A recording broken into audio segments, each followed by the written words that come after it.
Good morning. It's still Scotland's oil, but it's use it or it's lose it.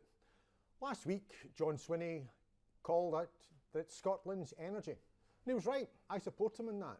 Our nation has been blessed with two natural bounties. Firstly, oil and gas, and now the renewables bounty. And so John's right to be saying that. It's perverse that Scotland's energy rich and so many of our people are fuel poor.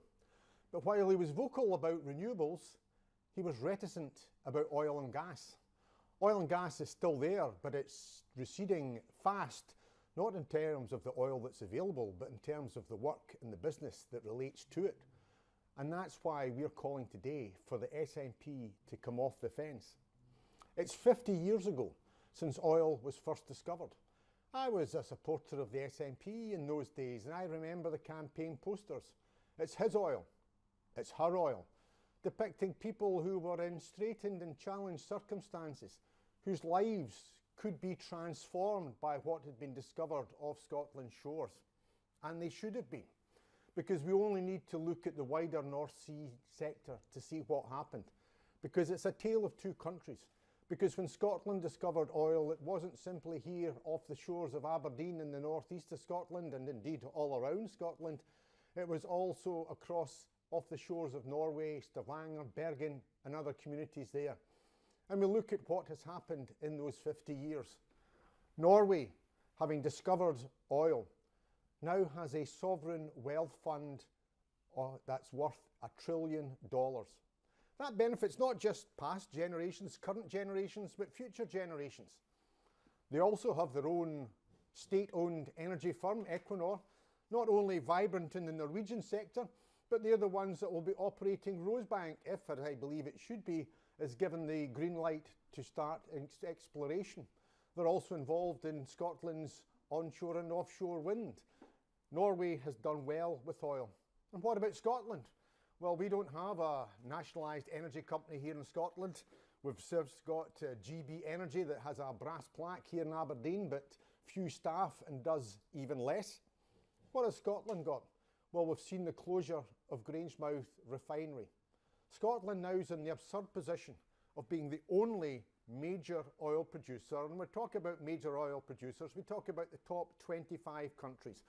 And Scotland on its own, not simply as part of the UK, is a major oil producer in the top 25. We are the only country that does not have a refinery capacity. We are now ranked along countries like Trinidad and Tobago, the Republic of Congo, even New Zealand, and no disrespect to all of those countries. But they don't produce anywhere like the amount of oil that Scotland produces. They don't have a refinery capacity. Like Scotland now, they're dependent on it being trunkered or indeed shipped in.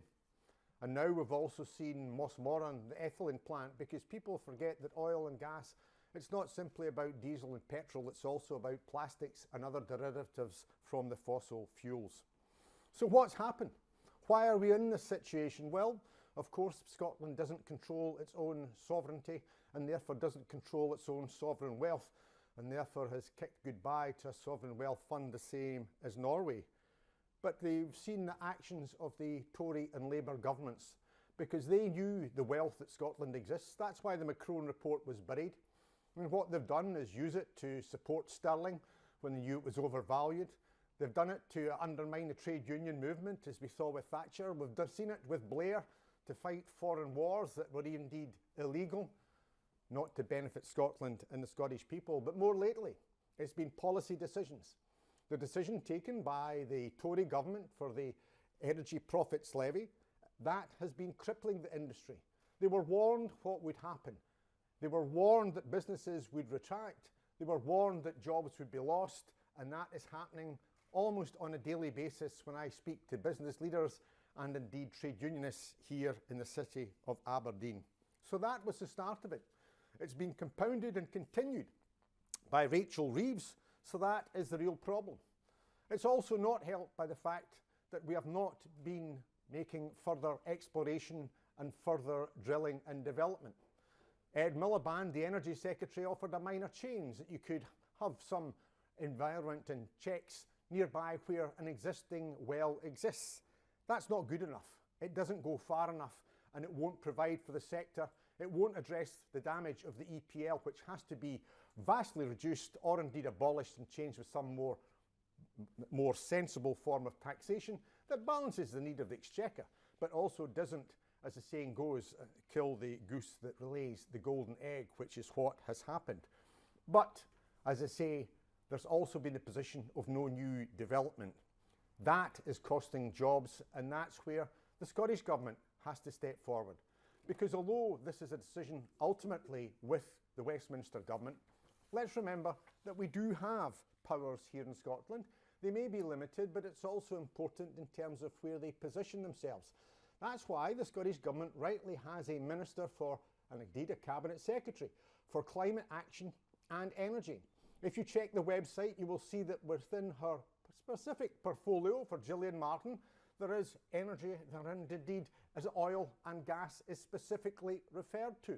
She represents the constituency of Aberdeenshire East, which is just located north of the city and where many workers in the oil sector live, and indeed many businesses are located. So she, more than anyone, knows. And yet, in terms of further development from oil and gas, the position of the Scottish Government started with Nicola Sturgeon when it was said that there would be a presumption against further development. That was continued by Humza Yousaf. So far, John Swinney has not made any comment. He has been reticent, as I said at the outset, but he certainly hasn't revoked the presumption. And indeed, just a few weeks ago in Parliament, in a members' debate, Nicola Sturgeon, the former First Minister, called for that moratorium basically to be enshrined. The Scottish Government has to come off the fence. Are they for further exploration and development that will keep the North Sea going, or are they basically for shutting it down and seeking to blame Westminster? A bit like Grangemouth Refinery, where they did nothing to support it, but then blamed London when they shut. I agree with them in blaming London, but I think that both in terms of North Sea oil and indeed Grangemouth Refinery, they should have stepped up to the mark and defended the interests of the Scottish workers and the Scottish nation. There is plenty oil out there. I've been in this city in the 1980s and we were told it would be gone by the millennium. I was here in the time of the referendum, we were told it was all but gone. That is just nonsense. The North Sea Transition Authority, not an organisation that I have any influence or sway over, it's a public sector body, says that there are billions of barrels left. There are 2.9 billion barrels of proven reserves that are considered recoverable, but not yet in commercial development. There's a further 1.1 billion barrels already added to the prospective resources based on new geological data. And perhaps most indicative of all is the analysts, Wood Mackenzie, who have a proven track record in this, reckon the North Sea could hold 14 billion barrels of recoverable oil and gas. So what do we need to see done? Well, the EPL needs to be abolished or changed radically and drastically and fast. We need to have a licensing regime that encourages not just exploration present to current drilling and capacity, but actually looks at new fields, especially at Rosebank. We need to get drilling, not at a pace that will burn it out and drill it all away as fast as possible, but one that will serve the interests of the Scottish people. But we have to keep the North Sea going and we have to use our resource. We have to invest in carbon capture, and the current withdrawal of the operators there in the Acorn field is something of concern. So all that needs to be done. That's not to say we don't have cognizance about climate change. Of course we have to. But let's be quite clear. Oil and gas are going to be required for the next decades, if not maximum 50 years. And why is that? Because we cannot get a transition, never mind a just transition, unless we have oil and gas. And to be fair to John Swinney, he did say that. But then you've got to keep the oil and gas sector going.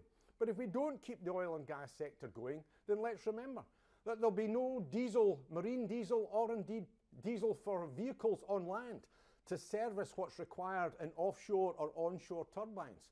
There'll be no plastics that are necessary as component parts for the turbines that turn and the other machinery that's required for renewables. All of that depends upon it, and we will worsen our environment. because as a former representative of East Lothian, the closure of Grangemouth will impact remarkably badly on the environment in the River Forth and in the River Clyde, because what is going to happen is that the limited tanker traffic that already was quite significant will morph exponentially, because tankers will be coming in and going out of the Forth and the Clyde, because there's a pipeline that runs from Finnet in the west through to Grangemouth as well. They'll be bringing it in and taking it out, spewing out emissions. If you think Grangemouth was bad, just think what one single super tanker carrying fuel fully loaded is spewing out, and then multiply it by the hundreds. So if we want to care for the environment, if we want to care for our economy, if we want to care for our energy security, because we're in a different dangerous world and we need to have access to oil and gas supplies, not be dependent on being shipped in from around the world, then we have to keep the North Sea going. That comes back to John Swinney, who was reticent. It comes back to Gillian Martin. She sits in the Scottish Cabinet. She has been, as far as I can see, invisible on the issue of oil and gas. Where does she stand on the further development and exploration? Is she supportive of it, or is she siding with Nicola Sturgeon and those in previous SNP administrations that have started in terms of shutting down the North Sea? The SNP needs to come off the fence. The Cabinet Secretary needs to step up. The First Minister needs to be quite clear that it's not just it's Scotland's energy, it's still Scotland's oil. It's a resource that has to be continued to be extracted, and this time, unlike 50 years ago, the Scottish people must benefit from it.